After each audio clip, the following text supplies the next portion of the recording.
2020 में humans of Bombay नाम के इंस्टाग्राम पेज पर रतन टाटा से बातचीत के कुछ हिस्से छपे थे। उसमें रतन टाटा ने अपनी इमोशनल कहानी बताई। रतन टाटा ने बताया था कि उनका बचपन बहुत अच्छा था, लेकिन जैसे जैसे उनके भाई और वो बड़े हुए, उन्हें कई तरह की तकलीफें उठानी पड़ी, क्योंकि उनके माता पिता का तलाक हो गया। उन दिनों तलाक बहुत सामान्य बात नहीं थी, लेकिन उनकी दादी ने उनका हर तरीके से ख्याल रखा और उन्हें बड़ा किया। जब उनकी मां ने दूसरी शादी की तो स्कूल के लड़के तरह तरह की बातें करते थे, उन्हें छेड़ते थे, उकसाते थे, लेकिन उनकी दादी ने शांत रहना सिखाया। यह सीख दी कि अपनी गरिमा को किसी भी कीमत पर बनाए रखना है, और ये वो संस्कार हैं जो आज तक उनके साथ बने हुए हैं। रतन टाटा ने इसी में यह भी बताया था कि कैसे पिता के साथ उनके मतभेद थे। रतन टाटा के मुताबिक वो वायलिन सीखना चाहते थे, लेकिन उनके पिता चाहते थे कि वो पियानो सीखें। रतन टाटा अमेरिका पढ़ने जाना चाहते थे, उनके पिता चाहते थे कि वो इंग्लैंड में पढ़ाई करें। रतन टाटा आर्किटेक्ट बनना चाहते थे, लेकिन उनके पिता चाहते थे रतन टाटा इंजीनियर बने। रतन टाटा ने बताया कि उनकी दादी ना होती तो वो अमेरिका के कॉर्नेल यूनिवर्सिटी में पढ़ाई के लिए जा भी नहीं पाते। अमेरिका में रतन टाटा ने मैकेनिकल इंजीनियरिंग के कोर्स में एडमिशन लिया जो उनके पिता चाहते थे, लेकिन बाद में उन्होंने सब्जेक्ट बदल लिया और आर्किटेक्ट की डिग्री लेकर निकले। इससे उनके पिता बहुत नाराज थे, लेकिन आखिरकार रतन टाटा ने जो चाहा वही किया। रतन टाटा ने बताया कि उनकी दादी ने सिखाया था कि किसी बात को कहने की हिम्मत सिर्फ आक्रामक तरीके से नहीं, सरलता से, सम्मानित तरीके से और मृदुभाषी होकर भी कही जा सकती है वो बात। रतन टाटा ने अमेरिका में कॉलेज की पढ़ाई पूरी की और उसके बाद वहीं लॉस एंजलिस में नौकरी शुरू की, और यहीं पर उन्हें प्यार हुआ और करीब करीब शादी तक मामला पहुंच गया था। रतन टाटा ने अपनी लाइफ का यह दिलचस्प किस्सा भी बताया था। उन्होंने बताया था कि लॉस एंजलिस की आर्किटेक्चर फर्म में उन्होंने करीब 2 साल काम किया। वहां का मौसम शानदार था, उन्हें अपनी नौकरी बहुत पसंद थी, उनके पास अब अपनी गाड़ी हो गई थी, और इसी दौरान लॉस एंजलिस में उन्हें प्यार हो गया। करीब करीब शादी तक बात पहुंच गई, लेकिन उन्हें टेम्परेरी भारत लौटने का फैसला करना पड़ा, क्योंकि उनकी दादी पिछले 7 साल से बीमार थी और उनकी तबीयत बिगड़ रही थी। रतन टाटा ने सोचा कि जब वो भारत लौटेंगे तो उनके साथ साथ वो लड़की भी भारत आ जाएगी जिससे वो शादी करना चाहते हैं। लेकिन ये साल 1962 की बात है और उस वक्त भारत चीन युद्ध छिड़ा हुआ था। युद्ध की वजह से लड़की के माता पिता इस बात के लिए तैयार नहीं थे कि वो लड़की भारत आए, और इस वजह से उनकी शादी की बात वहीं पर खत्म हो गई। 2011 में अमेरिकी न्यूज चैनल CNN इंटरनेशनल को दिए इंटरव्यू में रतन टाटा ने बताया था कि उनके जीवन में 4 बार ऐसा हुआ कि बात शादी तक पहुंच गई, लेकिन हर बार किसी ना किसी डर से वो शादी से पीछे हट गए। हर मौका अलग किस्म का था, लेकिन जब वो इन मौकों से जुड़े हुए लोगों को अभी देखते हैं तो लगता है कि शादी न करने का फैसला बुरा नहीं था। उनका मानना था कि अगर शादी हो जाती तो शायद उनके लिए चीजें और जटिल हो जाती। तो ये थे रतन टाटा, और उनके जीवन से इतना कुछ सीखने के लिए रतन टाटा भले चले गए, लेकिन अपने पीछे एक लेगेसी छोड़कर गए। सिर्फ कंपनी के तौर पर नहीं, सिर्फ उन्होंने देश के लिए जो किया वो नहीं, बल्कि जीवन जीने का तरीका, रिश्तों को निभाने का तरीका, दूसरों के लिए सोचने का तरीका, ये सब कुछ ऐसा छोड़कर गए हैं रतन टाटा जिससे सीखा जा सकता है, जिससे बेहतर इंसान बना जा सकता है। इसलिए रतन टाटा को सलाम है। साल 2000 में टाटा ग्रुप ने ग्लोबल टी ब्रांड टेटली को खरीद लिया। टेटली ब्रिटेन का सबसे बड़ा चाय ब्रांड था।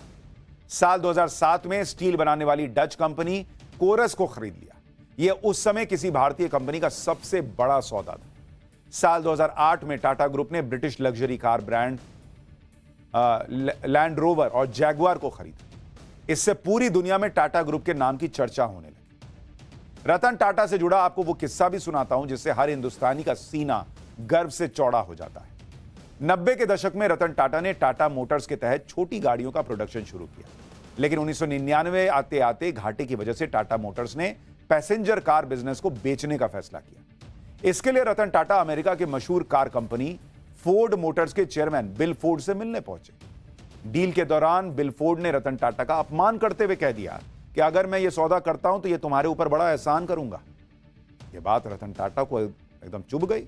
उन्होंने अपना गुस्सा तो जाहिर नहीं किया, लेकिन मुस्कुराते हुए डील को कैंसिल करने का मन बना लिया। इसके बाद रतन टाटा ने अपना पूरा ध्यान टाटा की कार पर लगा दिया। साल 2008 में उनकी कारों ने बाजार में अपनी पकड़ बना ली, लेकिन दूसरी तरफ अमेरिका में फोर्ड मोटर्स का ग्राफ नीचे जा रहा था। कंपनी दिवालिया होने की कगार पर पहुंच चुकी थी। फोर्ड मोटर्स के घाटे को देखते हुए रतन टाटा ने उसके सबसे मशहूर जैगुआर और लैंड रोवर ब्रांड को खरीदने का ऑफर दिया, लेकिन शर्त यह थी कि बिल फोर्ड को कंपनी बेचने के लिए मुंबई आना पड़ेगा, और यही हुआ। ऐसा कहा जाता है कि इस डील के दौरान बिल फोर्ड ने रतन टाटा से कहा कि इस डील से आपने मेरे ऊपर बहुत बड़ा एहसान किया। ये थे रतन टाटा। और फोर्ड मोटर्स पर टाटा मोटर्स के एहसानों का यह सिलसिला उस वक्त भी जारी रहा जब फोर्ड मोटर्स ने भारत से अपना कारोबार समेटने का फैसला किया। इस बार भी फोर्ड मोटर्स ने भारत में अपना प्लांट टाटा मोटर्स को बेचा। रतन टाटा हमेशा आम भारतीयों के बारे में सोचते थे, आम लोगों की परेशानियां कैसे दूर की जाए, इसके लिए नए नए तरीके खोजते थे।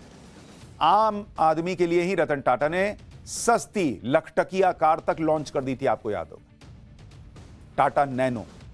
रतन टाटा जानते थे कि आम इंसान महंगी कार कहां खरीद पाएगा, इसलिए 1 लाख रुपए की कीमत वाली टाटा नैनो लॉन्च की थी उन्होंने।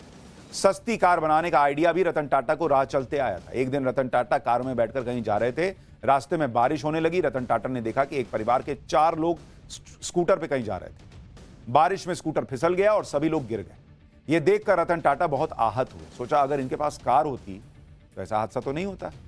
इसी के बाद रतन टाटा ने नैनो बनाने की ठान ली कि ऐसी छोटी कार बनाऊंगा, ऐसी अफोर्डेबल कार बनाऊंगा कि आम आदमी भी खरीद सके और परिवार के साथ चल सके। नैनो कार के ड्रीम प्रोजेक्ट के लिए टाटा ग्रुप ने पश्चिम बंगाल के सिंगूर में प्लांट लगाया, लेकिन सिंगूर के प्लांट में जमीन अधिग्रहण को लेकर इतना बवाल हुआ, ममता बनर्जी ने किया वहां पर यह बवाल कि टाटा ग्रुप को अपना प्लांट बंगाल से शिफ्ट करना पड़ा।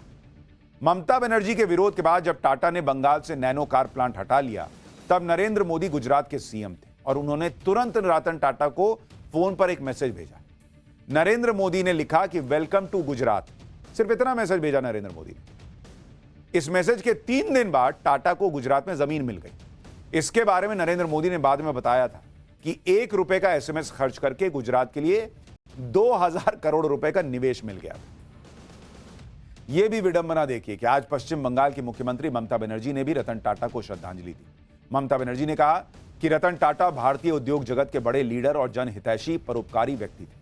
रतन टाटा के निधन से भारतीय उद्योग का बहुत बड़ा नुकसान हुआ है, जबकि ममता बनर्जी की ही वजह से रतन टाटा को अपनी उस ड्रीम कार का प्लांट बंगाल से गुजरात शिफ्ट करना पड़ा था, जो ड्रीम कार उन्होंने करोड़ों आम भारतीयों के लिए सोची थी।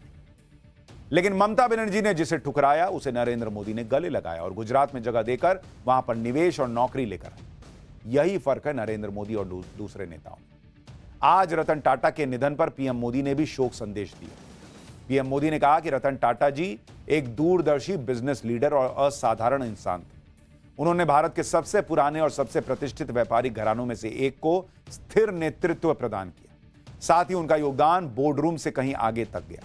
उन्होंने अपनी विनम्रता, दयालुता और हमारे समाज को बेहतर बनाने के लिए एक अटूट प्रतिबद्धता से लोगों को अपना मुरीद बना लिया।